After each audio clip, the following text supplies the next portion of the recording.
If you're not careful, and you noclip out of reality in the wrong areas, you'll end up in the back rooms, where it's nothing but the stink of old moist carpet, the madness of mono yellow, the endless background noise of fluorescent lights at maximum hum buzz, and approximately 600 million square miles of randomly segmented empty rooms to be trapped in. God save you if you hear something wandering around nearby, because it sure as hell has heard you. It was approximately 12:15 when I entered the Johnson County Community Health Clinic. I was there for an appointment I had set up 2 weeks ago. Just a routine checkup. It wasn't a new place for me. I had been there a couple of times before. However, the place had an odd nostalgic feel to it, as if it were a location from my childhood or something, and I could never pinpoint exactly what this feeling was or where it came from. As I walked in, an overwhelming feeling of déjà vu swept over me. The hum of the flickering fluorescent lights, the white tile flooring, the muted beige paint that colored the walls. I noticed that there was a TV mounted in the corner, a smaller flat screen, that was playing a short PowerPoint slideshow on loop of ads and events that were being held by the clinic. I passed the empty waiting area, a small area of the main room with magazines, children's playthings, and blue cushioned chairs, and approached the woman at the front desk.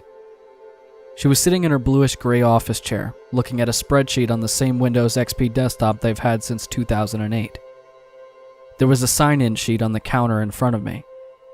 I have an appointment with Dr. Pebbins?" I asked. "What time?" 12:30. She began typing something into her keyboard. "Ah, yes. Gary Johnson?" "Mm-hmm.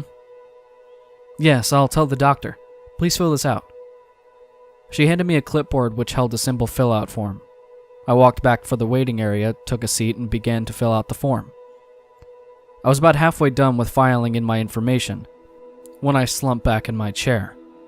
I hadn't gotten much sleep the night prior, and I was exhausted.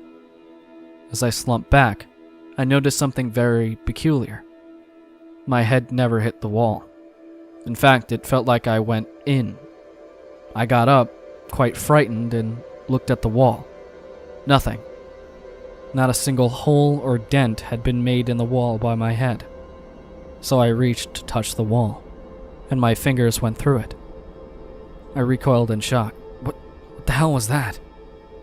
As I reached to touch the wall again, only to find my fingers clip through once more. Then suddenly I lost my balance, tripped, and fell directly through the wall. I fell face first onto some dirty tan carpeting. Upon getting back up, I realized that I was in a completely different room. Well, not really a room per se, more so a set of rooms, all of which connected by openings. The walls were covered in gross tan patterned wallpaper. There was also an overwhelming stench of moist carpet. I turned back around and tried to put my hand back through the wall, and it wouldn't go through. Okay, what the fuck? I looked back into the room.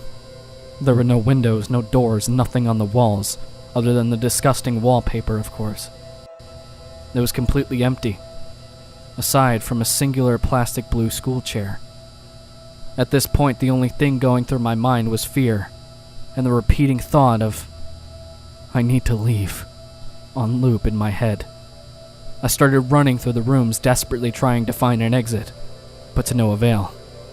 There was no exit. Was this my permanent location until I died? No, there had to be a way out. I wasn't just gonna be left here, right? Eventually someone would notice that I was gone. But nobody did. Then, in the distance, I heard footsteps.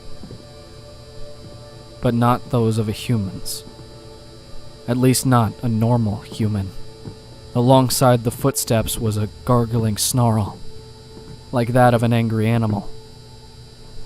I began to run, and I ran as fast as I could from whatever the hell was approaching me.